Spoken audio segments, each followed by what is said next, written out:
sobre a última lição de disciplina, a última lição de cura e libertação, que tem como tema disciplinas espirituais. Mateus 17, de 14 a 21. Por gentileza. Você está com essa passagem na própria apostila aí? Você está com a sua apostila aberta, né? Lê para mim esse texto. Mateus 17, de 14 a 21. Você pode ler aqui no microfone?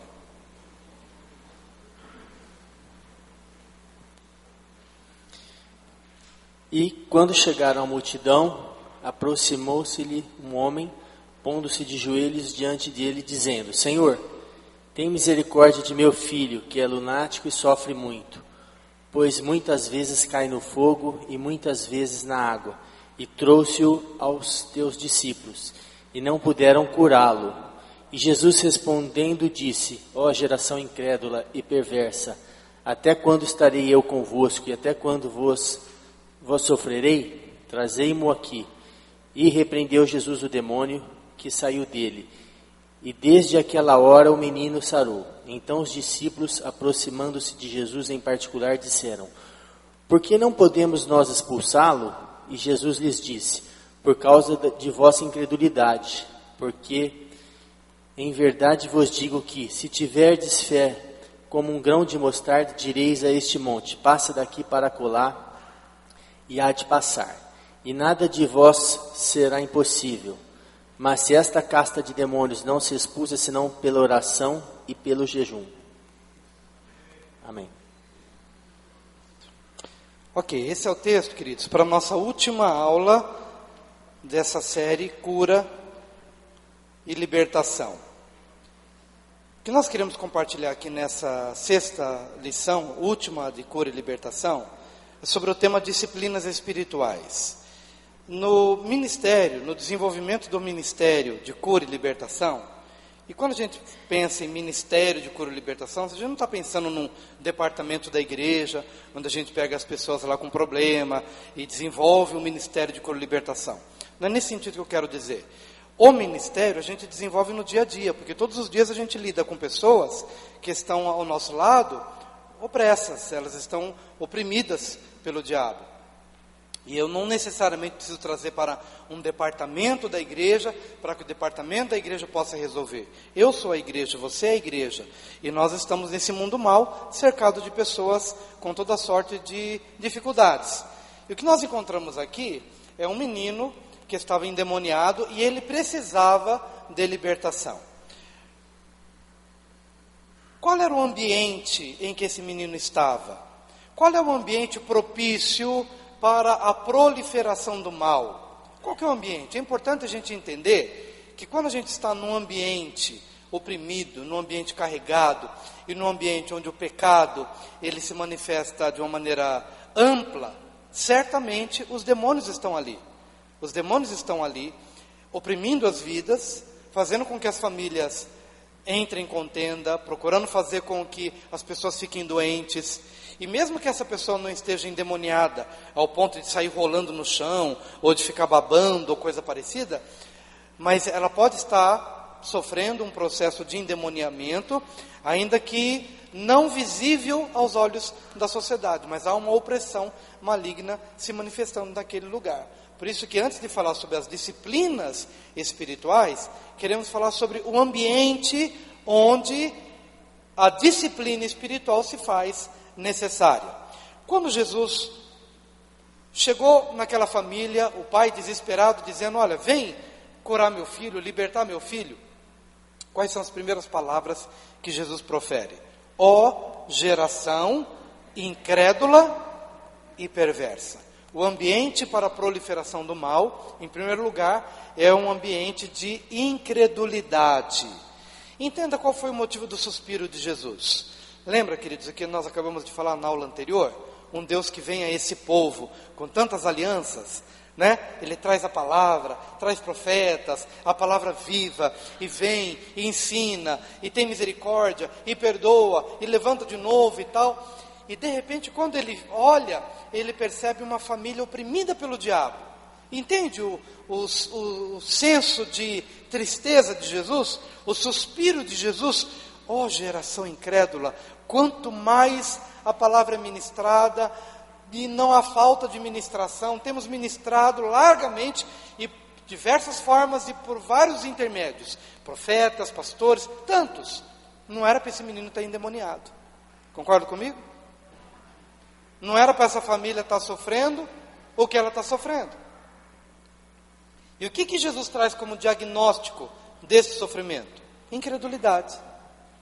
A palavra não tinha vindo antes? Mas por que o menino estava naquela condição? Porque muito provavelmente a família deixou de se apropriar pela fé de toda uma história de palavra, de toda uma história de faz assim, é dessa forma, não receber a palavra no coração. A incredulidade que se torna uma porta fechada ao recebimento da palavra. Quando você estuda o livro de Hebreus, ele vai dizer, olha, o pessoal ficou de fora, por quê? Porque a palavra veio, mas a palavra não foi misturada com a fé. Por isso as pessoas receberam a palavra, mas não a receberam. As pessoas ouviram a palavra, mas não a receberam no coração, porque faltou o solvente fé.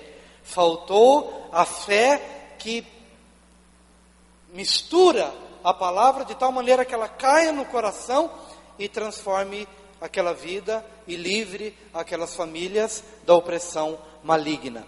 Então, o ambiente era ambiente de incredulidade. Não era para aquela família estar sofrendo o que sofreu, porque não receberam a palavra pela fé.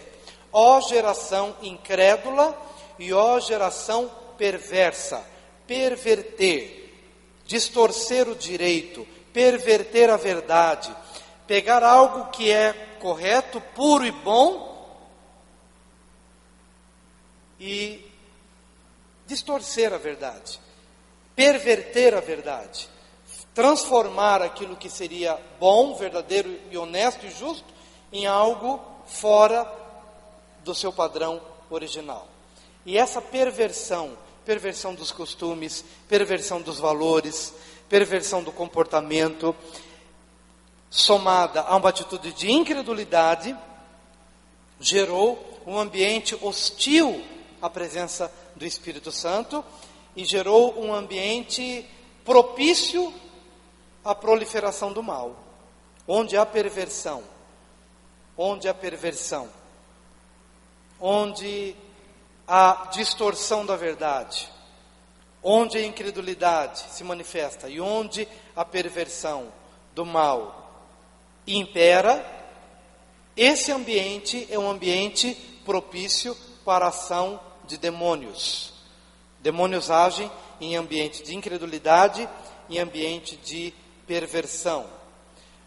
Dentro ainda da questão do ambiente, o demônio na vida daquele menino o levava a grande sofrimento. A palavra de Deus nos fala sobre este grande sofrimento. Olha só, aqui ó. Senhor, tem misericórdia de meu filho, que é lunático e sofre muito. Diga, grande sofrimento.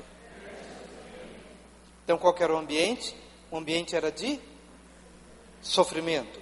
Estava falando na quinta-feira de como é que as pessoas sofrem, né? Às vezes eu estava passando, essa semana eu estava passando num lugar, e aí eu vi uma senhora magrinha, uma senhora meio com o olhar perdido, saindo de um lugar, com um filho também bem magrinho, com agulhas assim no braço, indicando que ele estava em tratamento de alguma coisa, e ela muito provavelmente com muito pouco dinheiro no bolso, lá estava esperando algum ônibus para poder ir para casa, mas com aquele olhar de sofrimento, sem saber o que fazer, sem saber para onde ir. O que eu quero dizer é que o Ministério de Libertação não é um departamento da igreja. O Ministério de Libertação e de Cura é o meu ministério, é o seu ministério, porque nós somos a igreja. Aquele menino sofria muito, e nós estamos ao lado de pessoas que sofrem muito, mais do que o que a gente imagina, mais do que o que a gente consegue ver. São pessoas que sofrem, e a gente precisa ter esse olhar da compaixão de Deus, para que por nosso intermédio, essas pessoas possam receber alento. Sofrimento e extremos. O demônio fazia o que na vida daquele jovem? Ora, o lançava na água, e ora o lançava no fogo. O que é a água e o que é o fogo? Extremos. Você vê às vezes a pessoa num alto pico de euforia num dia.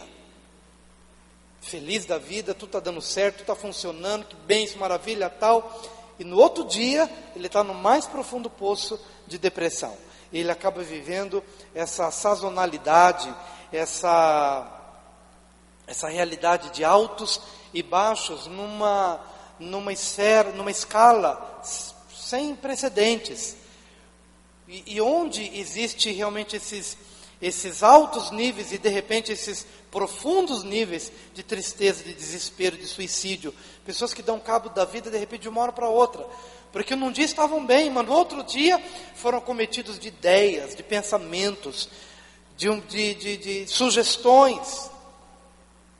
Não é diferente do que acontecia com esse menino. Ele sofre muito e, ora, o demônio o leva para a água, ora o demônio o leva para o fogo. São os extremos. Esse é o ambiente que Jesus está ministrando libertação. Primeira característica desse ambiente é incredulidade e perversão. A segunda característica é a forma de opressão, sofrimento e extremos. Você pode, de repente, diagnosticar isso na vida das pessoas com quem você vive, por onde você passa. E outra realidade detectada aqui nessa passagem bíblica é que Jesus pergunta: há quanto tempo isso acontece com ele? E a resposta do pai é: desde a infância. Ou seja, há muito tempo isso tem acontecido. Queridos, problemas antigos tendem a se tornar mais fortes e mais resistentes, porque é o princípio das raízes. Toda pequena plantinha, assim que colocada, se você arranca logo, é fácil. Poucos dias é fácil. Mas aquilo que você deixa se aprofundar, aquilo que a pessoa deixa criar raízes, se torna mais difícil. Fui pregar num acampamento há pouco tempo, e o dono da chácara disse: que pena, tivemos que arrancar algumas árvores, porque os especialistas disseram que esse tipo de árvore é tão forte, as raízes são fortes, os troncos são tão pesados, que quando você vai tentar derrubar depois de um determinado tempo, ele destrói tudo que encontra na frente. Destrói casa, destrói tudo que encontra. Por quê? Porque se tornou algo enraizado, arraigado, problemas antigos. Outra característica de problemas antigos é que eles se tornam também mais resistentes, porque a pessoa começa a se acostumar com o sofrimento. É como aquele sapo que você coloca na água. Se a água está quente, coloca o sapo na água e a água já está quente, ele já dá um pulo dali mesmo, ele já foge. Mas se vai fervendo, tá morninha, tá fresquinha, ele vai lá, né? E fica. Chega um determinado momento que ele não percebe mais. E morre ali, porque ele não percebeu que gradativamente a água foi esquentando. E há pessoas que vão se aprofundando no mal, e o mal está lá. Mas ele se acostuma, ele acha que é assim mesmo. Que é assim mesmo.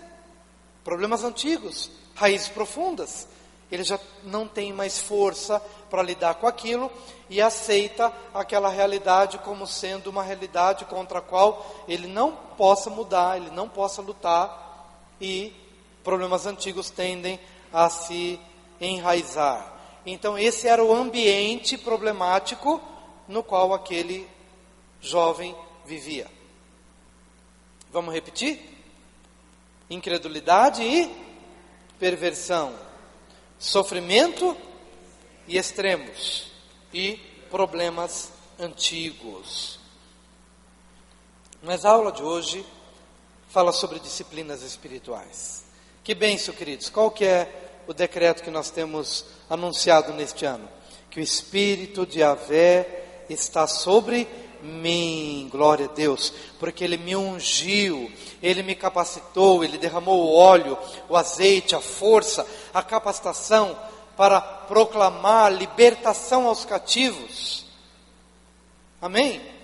Para proclamar libertação, abertura de prisão aos presos, para declarar a abertura de visão aos cegos, que o pessoal está olhando para lá, pensei que tinham colocado o decreto. É que vocês estão na expectativa de que alguém coloque lá.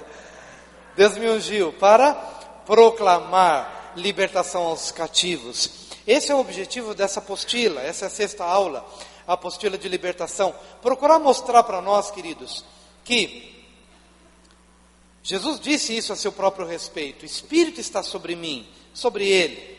Agora, Jesus hoje mora onde? Essa aliança da qual falamos na aula anterior, a 8ª aliança, qual é o maior benefício da aliança?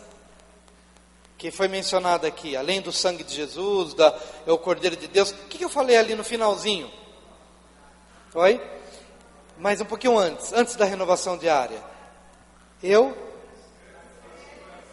escreverei a palavra no coração. Quem é a palavra? Quem é a palavra? Quem é a palavra? Jesus. Jesus é a palavra de Deus escrita no meu coração. Então, quando Jesus diz: o Espírito de Yahvé está sobre mim, porque Ele me ungiu a proclamar libertação aos cativos, abertura de prisão aos presos, para proclamar o ano aceitável do Senhor. Enfim, quando Ele fala disso a seu próprio respeito, e hoje eu estou na nova aliança, o que eu estou dizendo com isso? É que Jesus, maravilhoso, a palavra de Deus, o verbo de Deus, Ele agora está em mim. Ele é a escrita de Deus no meu coração. Ele é a palavra de Deus no meu coração. E Ele traz para o meu coração esta unção da libertação. A unção para curar, a unção para libertar. E Ele, que é a própria mensagem, traz para o meu coração a mensagem de proclamação de libertação aos cativos. Pastor, eu me sinto tão inadequado.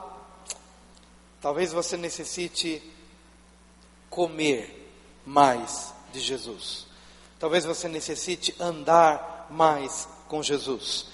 Talvez você necessite se relacionar mais com Jesus, para que a consciência desta unção que há na sua vida e desse derramar do Espírito Santo de Deus na sua vida seja algo cuja fluência será mais perceptível aos seus olhos. Em nome de Jesus, essa unção sobre a minha vida, essa unção sobre a sua vida. Amém? Então esse é o nosso papel. A primeira disciplina espiritual empregada nessa passagem bíblica foi o exercício da autoridade. O que Jesus fez? Jesus repreendeu o demônio. Jesus tinha autoridade para repreender e o demônio sair? Sim. Como é que Jesus foi dada essa autoridade de graça para Jesus, ou Jesus conquistou? Presta bastante atenção no que eu vou falar aqui agora. Presta atenção aqui que eu vou te falar, que isso aqui é importante. Como é que Jesus conquistou essa autoridade? Filipenses capítulo 2 diz o seguinte: tende em vós o mesmo sentimento que houve em Cristo Jesus, o qual, subsistindo em forma de Deus, não tomou por usurpação o ser igual a Deus, antes esvaziou-se a si mesmo. Vamos parar por aqui. Jesus teve um sentimento diferente do sentimento que o diabo teve. Olha só, Jesus era Deus, mas ele não se apegou ao fato de ser Deus, e se esvaziou. Satanás não era Deus, ele era querubim, e o que ele quis fazer? Usurpar, tomar uma posição que não era dele. Então veja, o caminho do querubim, Satanás, foi uma tentativa de ser um caminho ascendente, ou seja, ele não era Deus e quis usurpar uma posição que não era dele. Consequência, caiu. No entanto, qual foi o caminho de Jesus? Ele era Deus, mas ele não usurpou a condição de Deus, não tomou por usurpação ser igual a Deus. E o que ele fez? O caminho oposto ao de Satanás. Satanás quis subir e Jesus quis descer. E não somente quis, mas Jesus desceu. E sendo achado na forma de homem, humilhou-se a si mesmo e morreu a morte de cruz. E como se isso não bastasse, desceu às partes mais baixas da terra. A parte mais baixa que qualquer ser humano poderia descer foi a que Jesus escolheu descer. Ou seja, enquanto Satanás quis usurpar e subir, e subir, e subir, a consequência para Satanás qual foi? Caiu, ele despencou. Ele perdeu a autoridade que ele tinha. Mas Jesus, que era Deus, não tomou por usurpação ser igual a Deus, desceu e desceu voluntariamente, desceu e desceu. E o que aconteceu ao terceiro dia? O Espírito do Deus vivo veio sobre ele, e então Deus lhe deu a autoridade sobre todo nome. Amém? Porque ele desceu, Deus fê-lo subir. E porque Satanás quis subir, Deus fê-lo descer. O caminho de Jesus foi o caminho oposto ao caminho de Satanás. O caminho de Satanás foi orgulho, o caminho de Jesus foi humildade. Amém? E então, porque ele desceu, o Pai lhe deu a autoridade sobre todo nome. Não há nome que se nomeia. Não há nome de querubim, não há nome de serafim, não há nome de Satanás, não há nome do diabo, não há nome humano, não há nome terreno, não há nome que se nomeia, que se pense que seja maior do que o nome de Jesus. Então, a autoridade de Jesus não foi uma autoridade concedida pelo pai que quis quebrar o galho do filho e disse o seguinte: filho, olha, eu vou te dar um nome que é sobre todo nome. Não. O filho conquistou esse nome, descendo. E ele não conquistou esse nome querendo conquistar. Porque a vontade dele foi fazer a vontade do pai só. Deus quis que ele tivesse essa autoridade. Porque foi o caminho do descer e do descer. Então, Deus o tirou da região dos mortos e o colocou acima de todo nome. Por isso, o nome de Jesus está acima de qualquer demônio. O nome de Jesus está acima de qualquer principado e potestade. O nome de Jesus. Mas eu quero trazer uma boa notícia. Porque essa própria passagem de Filipenses capítulo 2 nos diz o seguinte: que Ele concedeu essa autoridade ao seu corpo, que é o complemento daquele que enche tudo em todos. A igreja é o corpo de Cristo. Então, se Cristo está assentado à direita de Deus Pai, espiritualmente, eu e você estamos com Ele. Amém? Eu e você estamos assentados com Cristo nas regiões celestiais, nele. Então essa autoridade espiritual que repousa sobre a igreja não é por nossa causa, mas é por causa dele, porque ele decidiu fazer uma aliança conosco.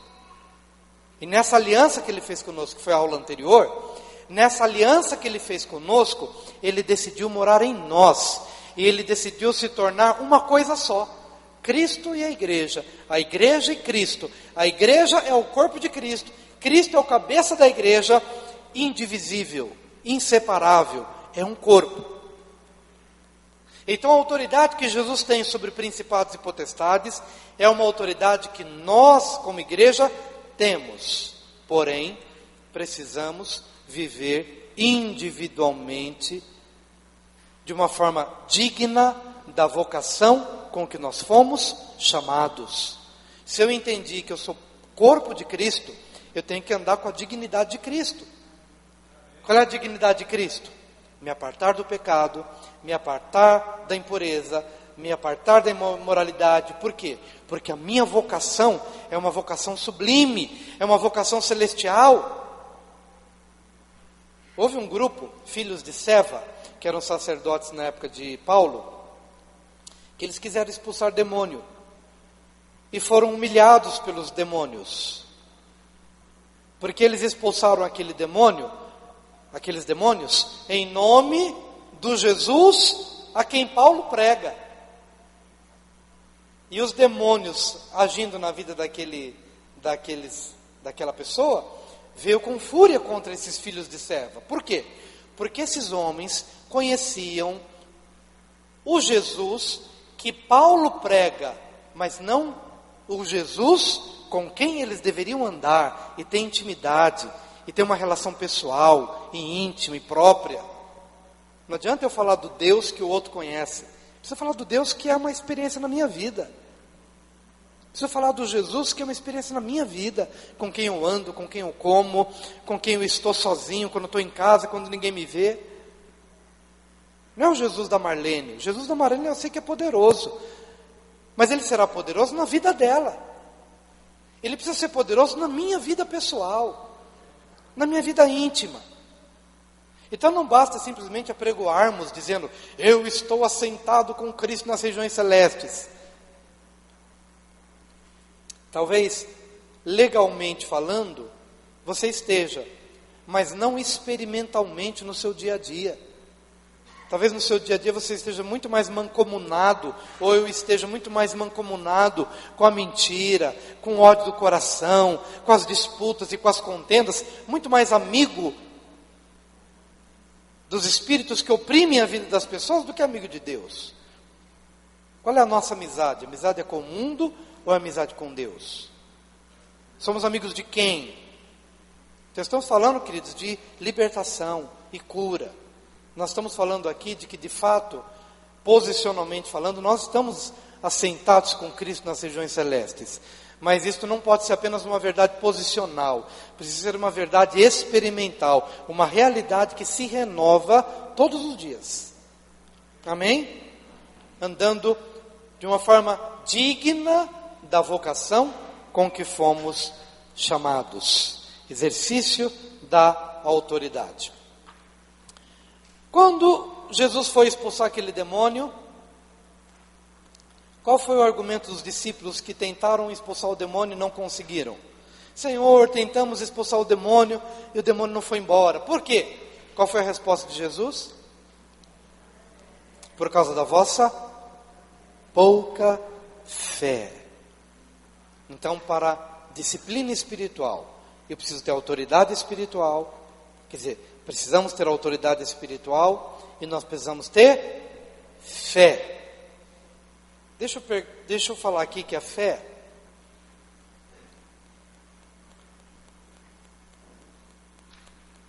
ela deve respeitar alguns espaços. Como é que a fé vem? Por que aqueles discípulos não tiveram fé para expulsar aquele demônio? Romanos 10, 17. Eu queria que você abrisse, pega a sua apostila e já vai abrindo para mim, para quando eu pedir você ler em voz alta.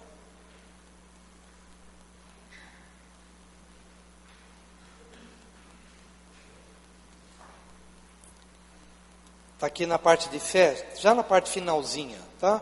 Você está com a sua apostila aí? Romanos 10, 17. Quem pode ler? Lê em voz bem alta. Alguém com voz de trovão, Romanos 10, 17, para todo mundo ouvir. Vai lá, Maria Tereza.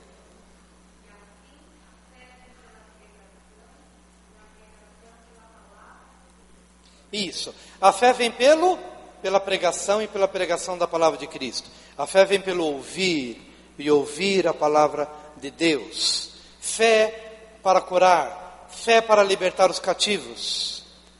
Essa fé vem pelo ouvir. Essa fé vem pela pregação. Então essa fé é dinâmica, não é uma fé estática. Que você possa dizer, eu não tenho fé para isso e para aquilo. Exponha-se à palavra. Quanto mais você se expõe à palavra, mais ciente você fica sabendo das verdades. Eu tenho certeza que depois da aula da aliança que tivemos, da palavra de Deus que nós tivemos, a tua fé já não é mais a mesma. Por que a tua fé já não é mais a mesma? Porque foi acrescentada ao teu coração verdades que talvez você não sabia, que tornaram a tua fé mais sólida. É ou não é? Quem pode dizer isso? Talvez tenha deixado o teu corpo um pouco mais cansado, porque ficar aí esse tempo todo me ouvindo, talvez não seja uma coisa muito boa para o corpo da gente. Mas o teu espírito se fortalece. A fé vem pelo ouvir, e ouvir a palavra de Deus. Quem chegou por esse momento, já chegando para o culto, um pouquinho da coisa que você ouviu, do que nós já falamos, alguma coisa diferente já está se processando no teu coração. Então você não pode dizer que você agora é a mesma pessoa de que quando você entrou. Você já é outra pessoa. Você já está vendo a coisa de uma forma diferente. E a fé é assim. E quanto mais eu me exponho à palavra de Deus, mas serei um homem de fé, e você será uma mulher de fé, e quem é homem será um homem de fé. Ouvir a palavra de Deus. Romanos 1,17, quem achou pode ler para mim.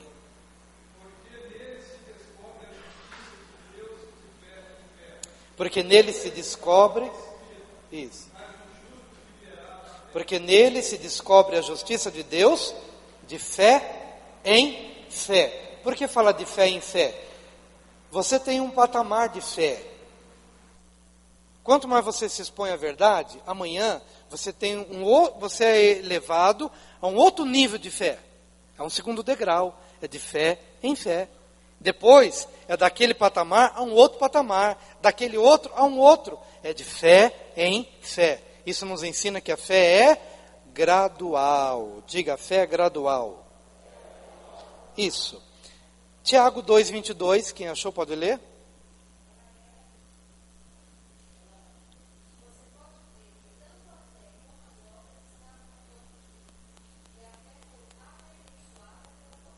E a fé foi aperfeiçoada pelas obras. Amados, quando você ouve a palavra e pratica a palavra, a ação da palavra vai aperfeiçoar a tua fé.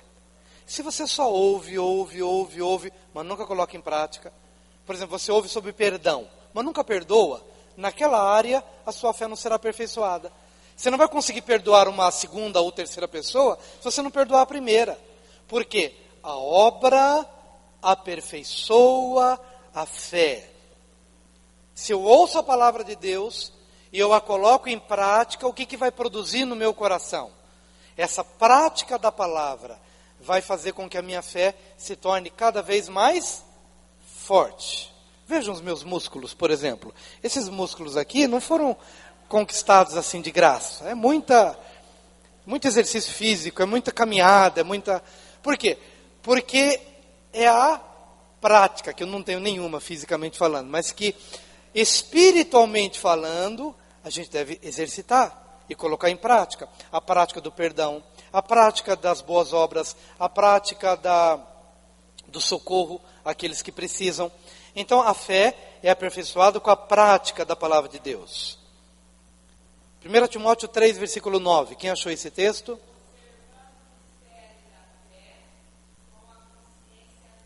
Amém. Todo mundo aqui me ouvindo um pouquinho, gente. Me ouça aqui um pouquinho.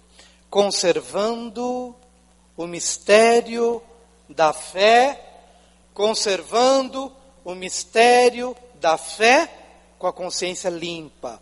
O que rouba a nossa fé? Uma consciência pesada. Quando o seu coração te condena, você vai diante de Deus já de cabeça baixa, dizendo, sou um pecador, fiz isso. Há uma coisa ruim dentro de você não tem fé. Porque a consciência pesada rouba a sua fé. Mas querido, quando você se coloca diante de Deus, e ali na oração do Pai Nosso, perdoa os meus pecados, como eu tenho perdoado quem me ofende.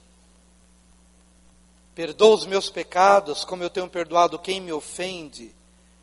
E naquela hora, choro diante de Deus, e me lavo diante de Deus, e recebo o perdão para os meus pecados. O que essa purificação vai produzir em mim? Fé.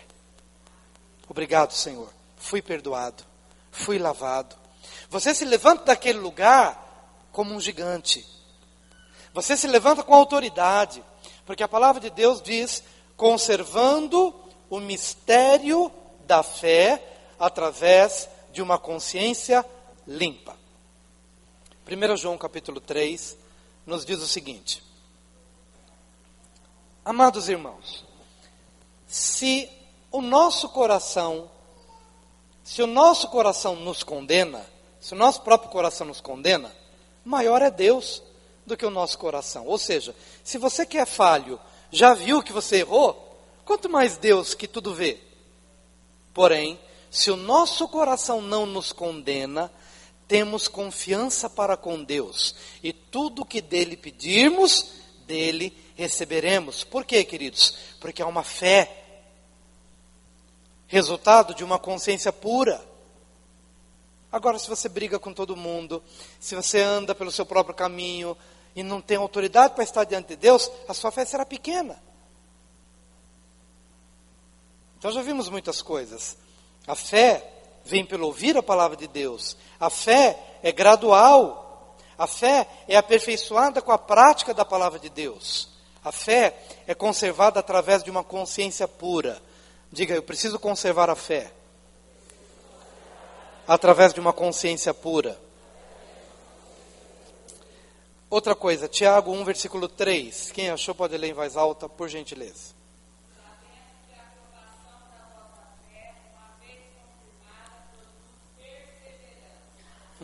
Vamos constituir a Maruca a nossa leitora oficial. Lê de novo para mim, Maru, de novo, por gentileza.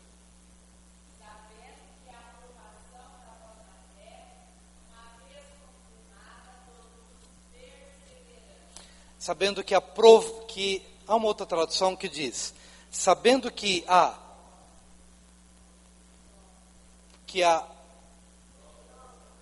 só que estou lembrando do original, se é aprovado primeiro ou se é aprovado. Sabendo que a provação da vossa fé, uma vez aprovada. Provar, todo mundo passa por prova. Agora, ser aprovado, nem todos. É isso que o texto está dizendo. Todo mundo é colocado à prova na sua fé. No que você crê? Você crê no dinheiro ou não? De repente você perde o emprego. Tua confiança está em quem? Puxa, eu depositei toda a minha confiança naquele trabalho e naquele salário. E de repente Deus prova a tua fé. Tira o teu emprego. Para você apreender no seu coração, quem é o meu provedor? Sim, mas essa pessoa vai saber na prática. Porque ele pode ser reprovado na fé. E como é que ele é reprovado na fé? Quando ele entra em murmuração, quando ele anda desesperado, quando ele perde o senso de que a fonte de vida dele, a fonte de provisão dele é Deus. O emprego foi um meio.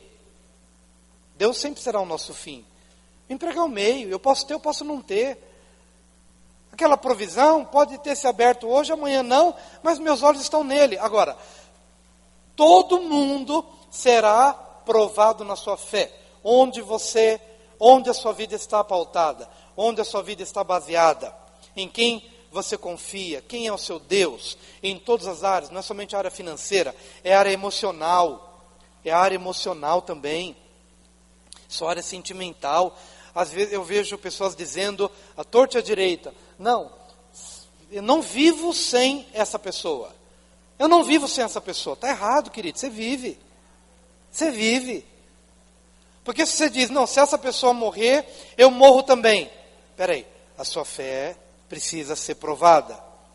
A sua vida não está pautada na vida dessa outra pessoa. A sua vida não está pautada nisso ou naquilo outro.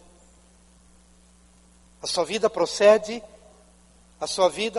de Deus, é sua fonte de vida, fonte de alegria, fonte de provisão, fonte de sustento.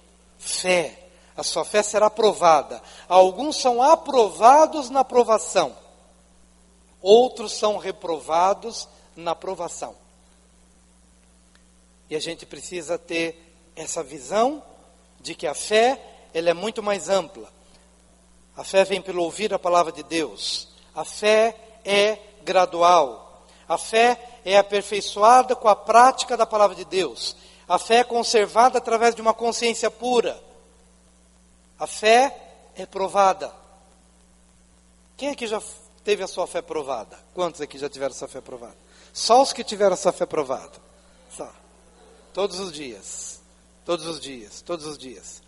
A fé é provada. Fé é provada. José foi um homem cuja fé foi provada. De uma hora para outra ele perdeu a convivência com o pai, foi traído pelos irmãos, foi jogado numa cova, foi vendido como escravo, foi mal entendido pela esposa de Potifar, foi cobiçado pela esposa de Potifar, acabou caindo na prisão. Prova. Ele foi provado no dinheiro, ele foi provado na família, ele foi provado no seu status como filho, ele foi provado em todas as áreas. Todas as áreas ele foi provado. Ele foi esquecido, ele viveu sozinho, ele foi abandonado. Tudo que se possa imaginar acerca de provação, José o foi. Mas quando ele foi aprovado em todas as áreas da sua fé, Deus o levantou. E foi ele quem abriu os celeiros para o mundo. Quantos querem abrir o celeiro para o mundo? Para quem não conhece a história, José se tornou o governador do Egito, e ele ajuntou trigo em abundância, ele ajuntou comida em abundância, porque ele foi levantado pelo faraó, e ele tinha a chave dos celeiros, e alimentou o mundo, porque ele foi aprovado nas suas provações, e quando ele foi aprovado em suas provações, Deus o levantou, e por intermédio dele, ele pôde abrir os celeiros para alimentar o mundo. E o mundo foi saciado por ele. Qual que é o motivo de Deus lhe provar? Porque toda vez que você é aprovado na sua fé, Deus lhe concede autoridade espiritual. Deus vai te dar uma chave. E nessa chave, você vai abençoar vidas. Nessa chave, Deus vai fazer com que você consiga abrir caminhos para outros, porque você próprio passou pelas provas necessárias e Deus lhe dará autoridade. A fé é provada e ela é evidenciada através das obras. Que tipo de fé que eu tenho? As minhas obras revelarão. Se eu digo que tenho fé, mas não a revelo através do que faço, então a minha fé é balela, a minha fé é de boca. As minhas obras evidenciam a fé que tenho.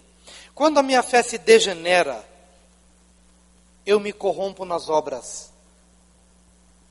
Quando a minha fé se esvai, eu me torno nulo em minhas obras. Não há revelação de obras, porque a fé se tornou um reservatório vazio.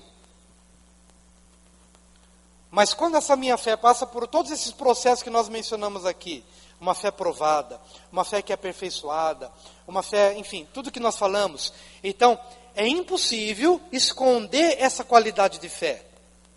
É impossível. Essa fé se manifestará através daquilo que eu faço. E é o que nos diz o texto de Tiago, capítulo 2, versículo 18. Quem pode ler, por gentileza? Tiago 2, versículo 18. Isso.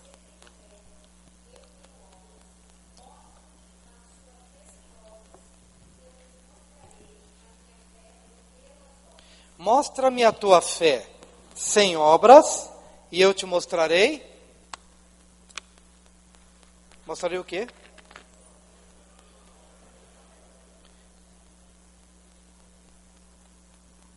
Lê de novo para mim, Renata, por gentileza.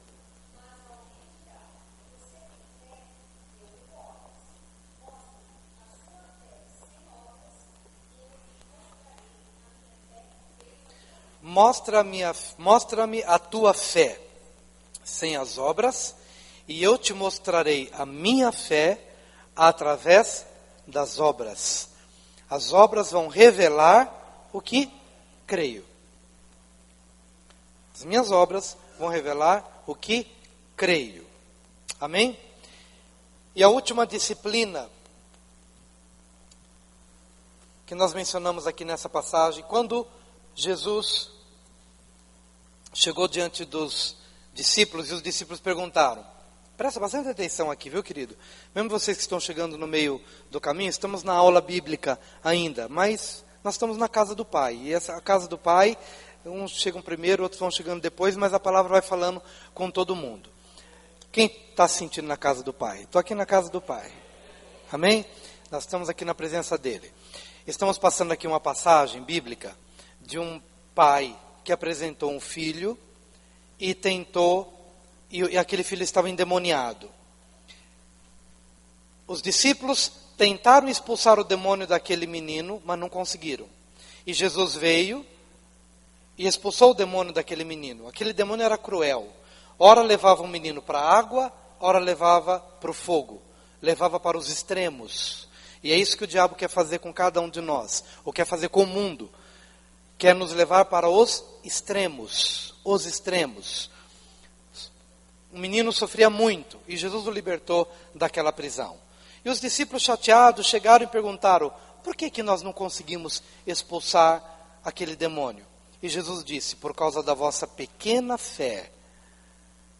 E é por isso que nós entramos no tema fé. Essa fé que se desenvolve. Essa fé que alimentamos no nosso coração. Essa fé que se recicla, essa fé que se renova. Por causa da vossa pequena fé. Porque se tiverdes fé, como um pequeno grão de mostarda, direis a este monte: sai daqui e vai para lá. E nada vos será impossível. Se tiverdes fé, e uma fé que se desenvolve, sairá daqui e irá para lá. Fé. Amém? Por isso que a fé precisa ser provada. Ela tem que ser desenvolvida. Mas Jesus também disse que essa casta não se expulsa senão à força de jejum e de oração. O que Jesus está querendo dizer com isso? Para expulsar o demônio você tem que jejuar primeiro para depois expulsar? Não. Você tem que ter uma vida. Jesus está falando de um estilo de vida. Se eu entro num estilo de vida de jejum e oração, eu estarei mais ciente ao que Deus quer fazer na minha vida. Quando eu abandono o caminho do jejum e da oração, o que provavelmente vai se acumular dentro de mim? Preocupação, ansiedade, medo. Quando você passa um tempo sem orar, o que se acumula no seu coração? Ressentimento. Por que Jesus disse que nós temos que lavar os pés uns dos outros? Figuradamente falando, ele está dizendo o seguinte, que os pés estão em contato com a terra todos os dias.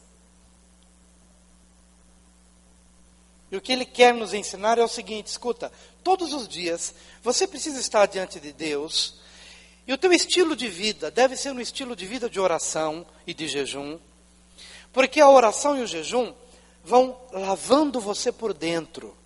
E essas pequeninas coisas que tanto nos corrompem, que tanto nos amedrontam e tornam a nossa vida pesada, cansada, o jejum e a oração vão trabalhando dentro de nós. Vão removendo de nós o medo, a preocupação, a ansiedade, a falta de autoridade. Jesus não disse que você tem que jejuar para repreender um espírito mau. Mas ele disse que você deve viver um estilo de vida de jejum e oração. De tal maneira que esse estilo de vida possa produzir no seu coração cura. Possa produzir intimidade. Possa produzir sensibilidade. Possa produzir discernimento no seu coração. E aí quando você estiver diante de uma situação, você vai ver aquela situação não mais com os olhos com que você via no passado. Você vai ver aquela mesma situação, mas você vai ter o diagnóstico do que está acontecendo ali. Deus vai falar com você. Deus lhe dará autoridade diante daquele desafio, porque Ele dará olhos para você ver. Ele dará ouvidos para você ouvir. E Ele dará a você um coração, um discernimento, uma sensibilidade espiritual. É isso que Ele quer fazer na minha vida e na sua vida. Disciplinas espirituais. Autoridade espiritual, fé e jejum e oração. Amém.